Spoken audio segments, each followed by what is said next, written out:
This is the life. Some live music, got a meal, And Grady. good company. How romantic. Can you feel the love? Yep, I've got a bit of a semi on that. Vloggable.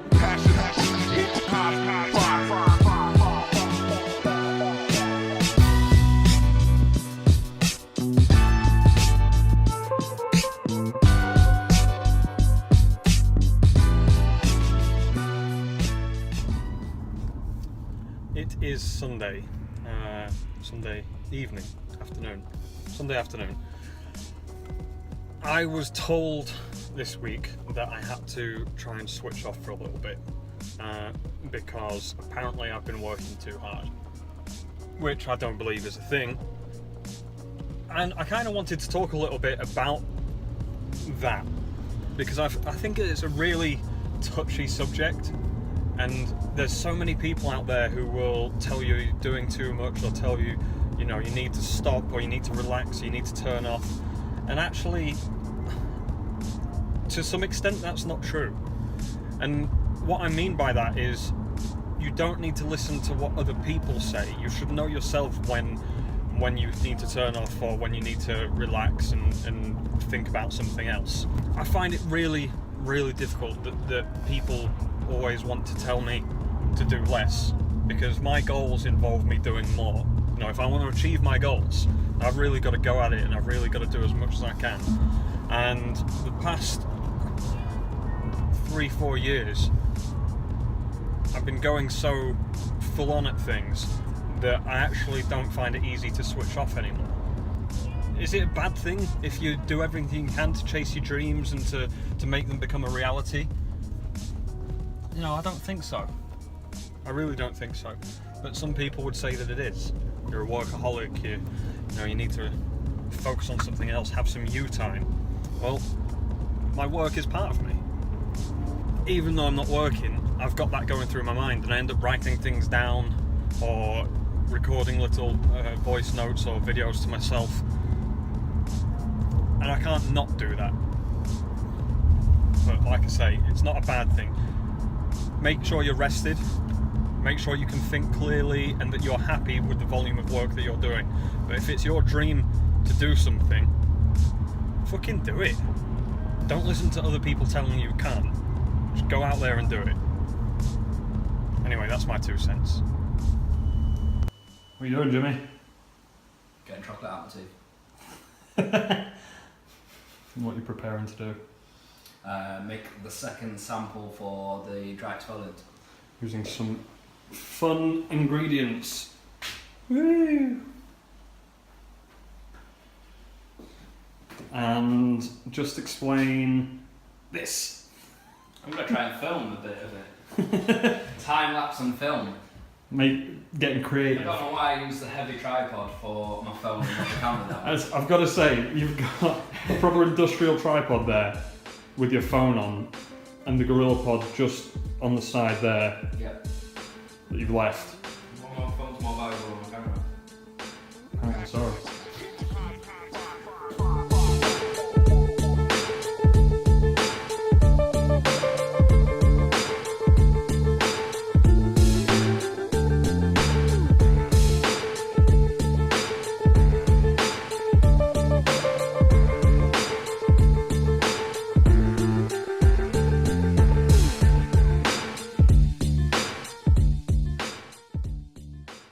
Joined by Luke.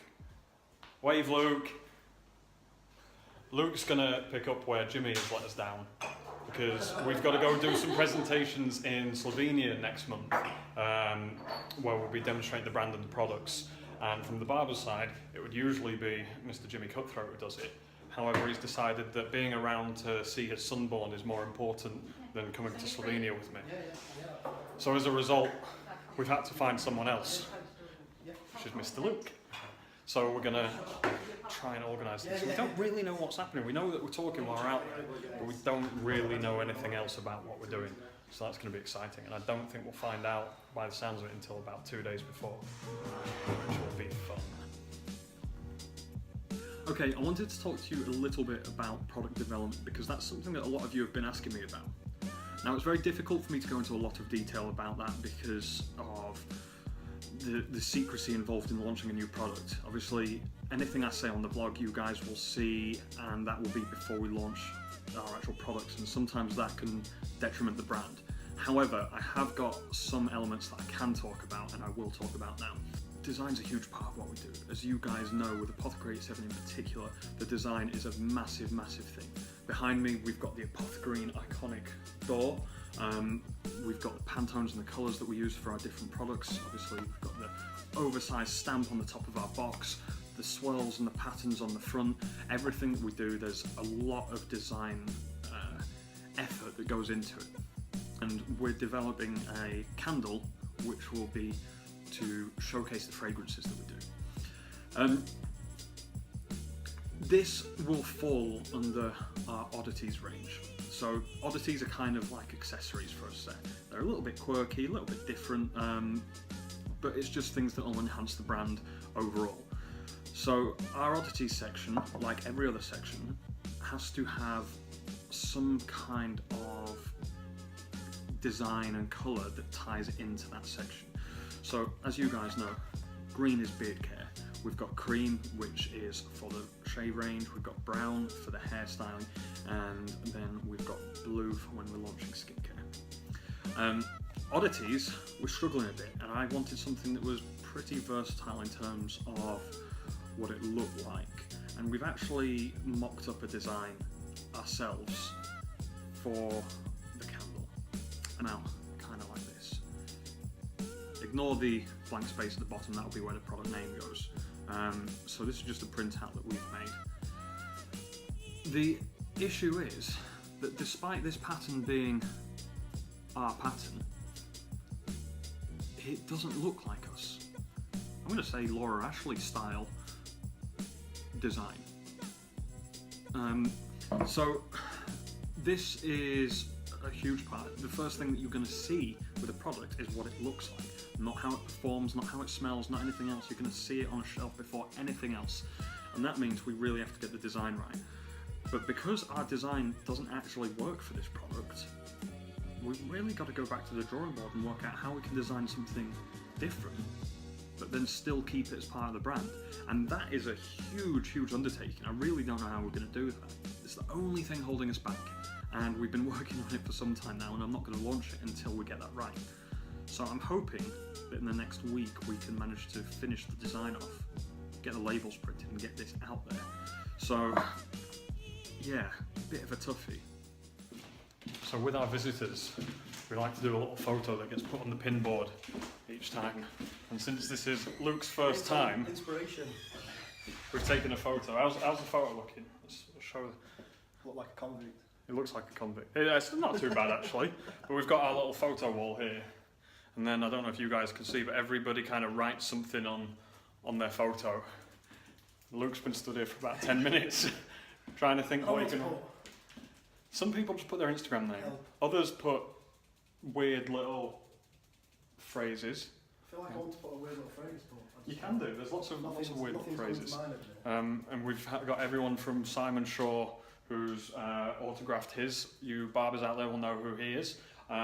We've got Paul, aka Dead Skull. So anyone who knows about the brand or watches American Big Brother at the moment or last season, you'll know who he is. He's put some strange little comments on. We've got a couple of our other models. We've got autographs from people like the lead singer of Bury Tomorrow, Dan.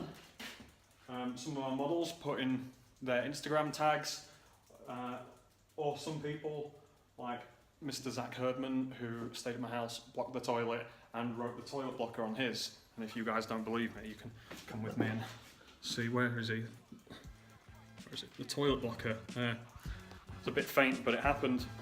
Right, so we have decided, for all you hustlers and entrepreneurs out there, that we're going to do a little bit of a competition on my vlog for you guys. We have been working on Apothecary 7 with multiple different brands where we're going to be giving away different things. It's part of our global brand celebration. But one of the companies that we've been working with, a company called Vendemia Lighting, have been really cool and given us a lot of very, very, very cool desk lights. really cool and vintage style. So for any one of you out there who's working a lot, comment below on my YouTube channel and we will pick one of you at random to win one of these lights. You can also check out our competition on the Apothecary 87 Facebook page? Instagram page, and try and win one there as well. But comment below, try one. Do it on both. Get 2. You rogues sat in the office, and we've had a little visit today from none other than Dean and the infamous Mr. Bobby Dazzler. And he's made a friend. Look at that. Match made in heaven. What a beautiful couple you are. I'm used to dogs.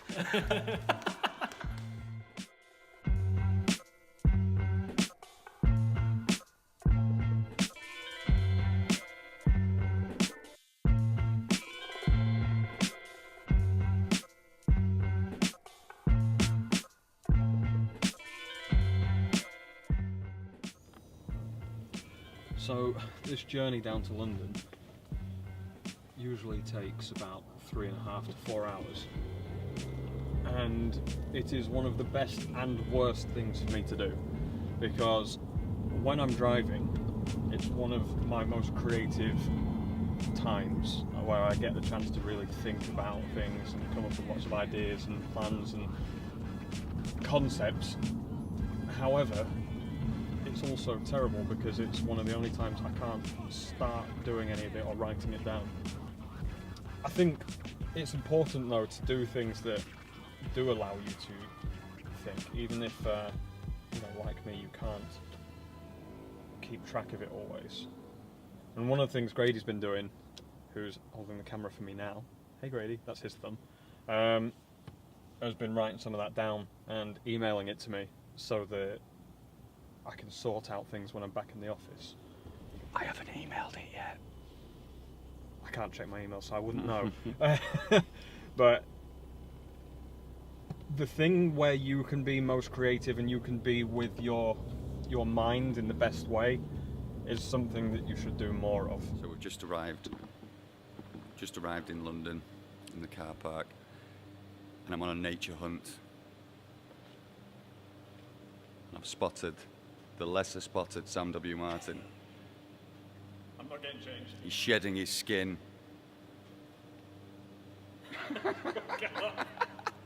He's shedding his skin. He's going to become a butterfly. It's just coming out of his chrysalis now. Show the viewers what they really want to see. What, apothecary pants?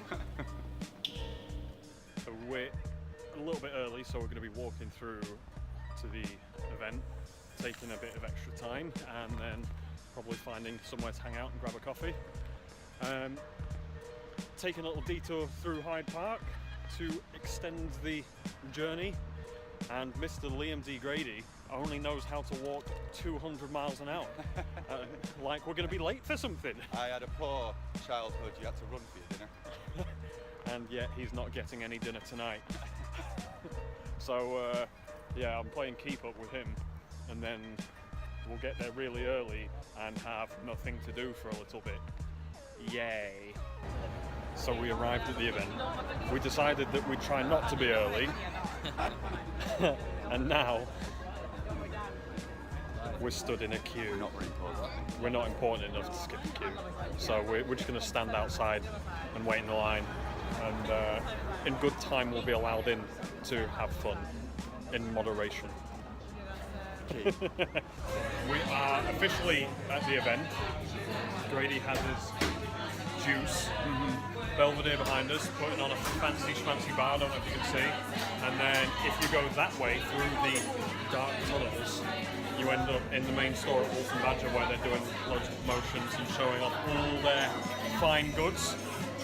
So we should be in there somewhere. We'll go find ourselves later. Yeah.